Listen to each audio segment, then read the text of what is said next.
Hi everyone, happy Sunday. Hope everyone's had an amazing week and we are getting through this together. This morning our lesson's going to be about God our provider and how he has never turned away from his people.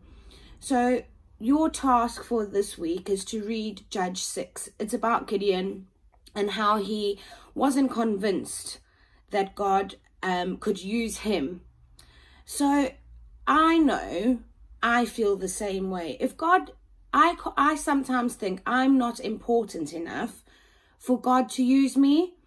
And this book in Gideon, it shows, not the book of Gideon, sorry, the book of Judge shows. So Judges 6, you're going to read through it. You can either read with your family, you can read a little bit a day, it's up to you. But I want you to take in how Gideon found it hard to believe that Jesus chose him.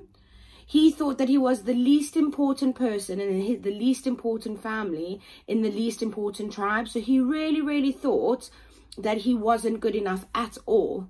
And but God kept on showing him miracles and that he had destroyed the altar of Baal. Gideon still wanted proof. So even though there was miracles happening, Gideon still doubted it. Gideon still wanted proof that he was important enough to be used by God. And Gideon believed that God could save his people, but he wasn't convinced that Gideon was the right person to do it with him. So he believed in God. He believed that God could do it, but he didn't feel he was important enough to do it. And I know that sometimes we feel like that. So we disciples for God, we go out, we share God's message, we bring people to God. And sometimes you feel because you're a child, or because you aren't as smart as someone else, or because you aren't important as someone else, you feel that you can't do what God has asked you to do, or God sends you out to do. And this book just Judges proves that every single person, no matter how important you feel you are, God uses you. He will always use you. You are always going to be important to do what God would like us to do. And that's what we need to remember. Because if we are convinced that we are brave, strong, important, all those things that God can use us for, then we can go out and we can make a difference. And that's what God wants us to do. So our activity today, so you're going to read Judges 6 and just get that feel of how Gideon felt he wasn't important, but God could still use him. And that's how we can relate that to our lives, can't we? And then the next bit, this is your activity bit. So in Philippians, just hang on, let me get it up, sorry. In Philippians 4 verse 13, it says, I can do all things through Christ because he gives me strength. And I want you to, so this is a little craft activity you can do to help you remember that you are important and your family is important to do God's work. So if you have a look, do you know what a crest is, a family crest? If you don't, ask your adult to help you, either to Google a family crest to see what it looks like, or to help you explain it or draw a template. It looks like a shield.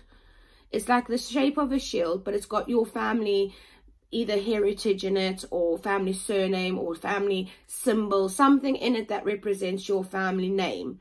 So you're going to create a crest for your family. Now, the crest is going to be to show that you and your family are important. So the things you can include in your crest could be like things that you like doing as a family. You could maybe divide it into sections and reflect one member of each family in each block. So if you've got 6 people in your family, section it off into 6. If you've got 4 or 2, however many you want to do it, or if you just want to do one whole crest and do it as a whole family. And the things that make you unique. So you could include your family name. It could include something that you like doing, especially as a family. If you've got talent, so like if you've got a musical family or an artist family, or if you don't know, If you're not sure what kinds of things to include in your crest, pray to God and ask him how he would like to use your family and what kinds of things he can use in your family that makes your family unique. And then you can draw it into the crest. So it's just drawing on a crest like a shape of a shield, and maybe it's got a little banner at the bottom, and you can put your family name in the banner.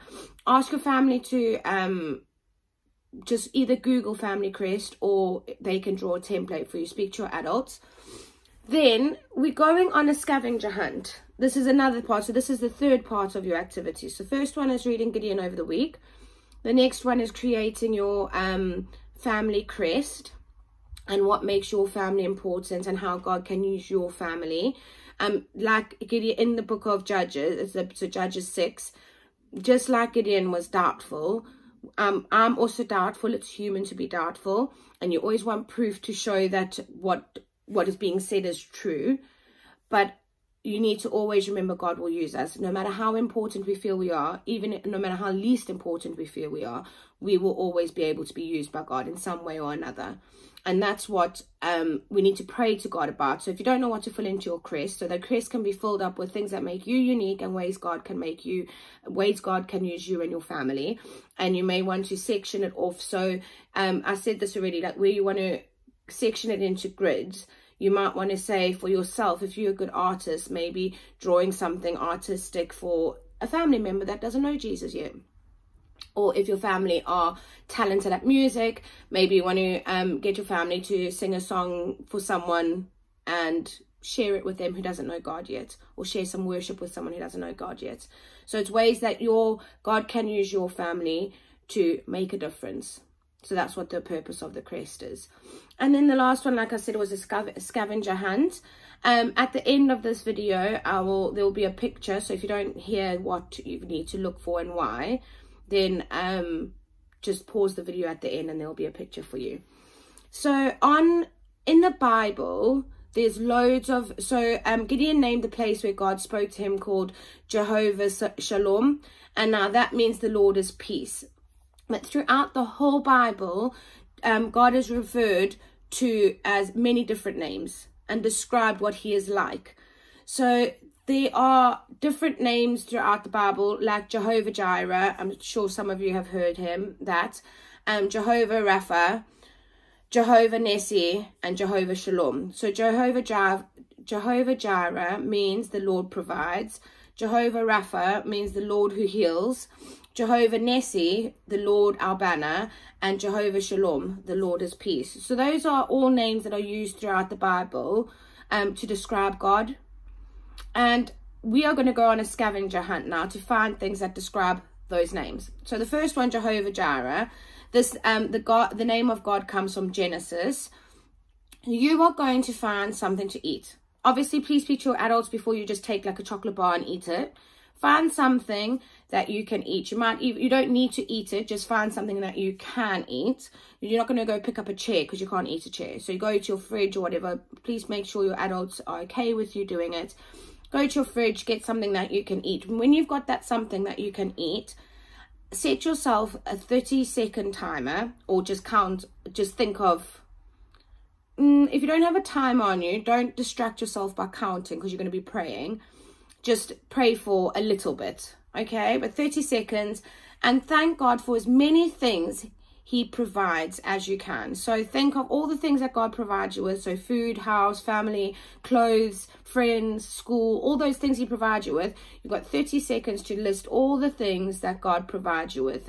30 seconds to a minute if you've got loads more things, because God is a good provider, isn't he? So that's for Jehovah Jireh. Then for Jehovah Rapha, the Lord's name comes from Exodus. This name comes from Exodus.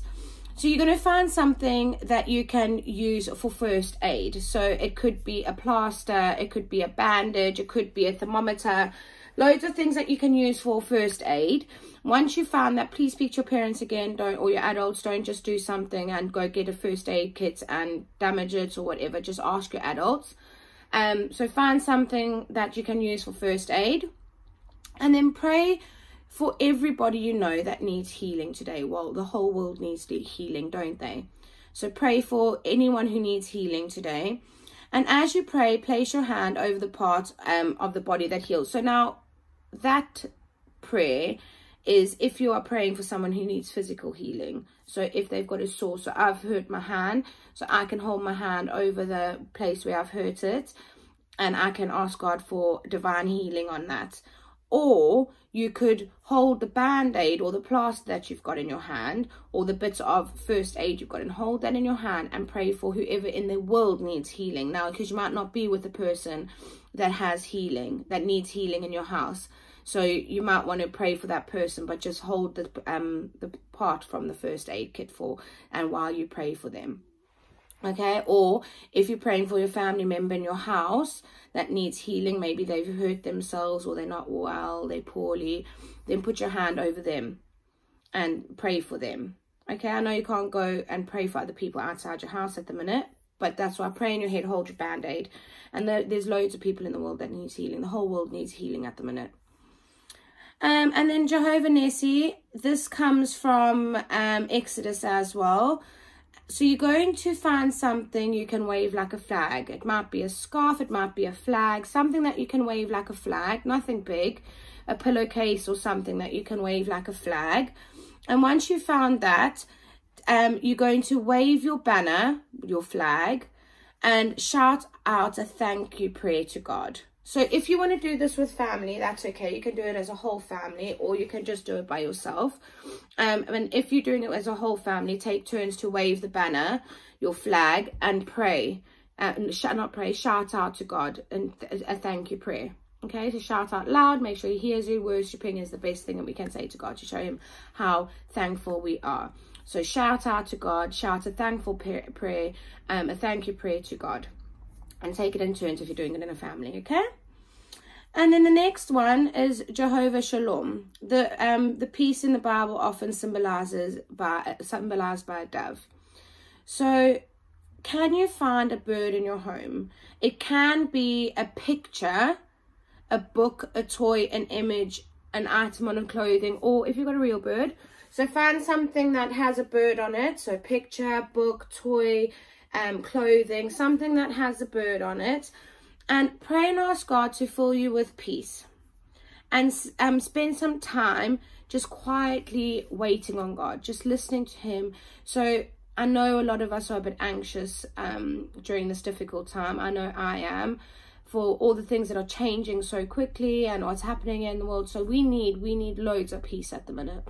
So find something that symbolizes a bird and ask God to fill you with peace. But when you ask God to fill you with peace, you need to remain calm, and you need to sit and wait and just be still in God's word.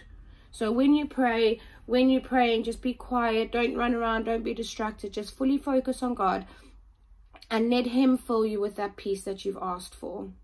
Okay? I know this was a lot, but there will be a picture at the end for the scavenger hunt, and then you can do your crest, your family crest, whenever you feel like it. And on the family crest, if you want to, you can add some glitter or paint, obviously if your parents let you, some stickers, however you want to decorate it, you can. Okay, but you need to ask your parents what they'll let you do. And then don't forget to unpick Gideon in Judges 6 this week. So it's quite a long story, so you might want to read a little bit every night, or you might want to read it today, the whole book, and understand and do the activities the rest of the week. Okay, I hope you have a fun time doing this, and I will see you soon. Enjoy the rest of your week. Bye.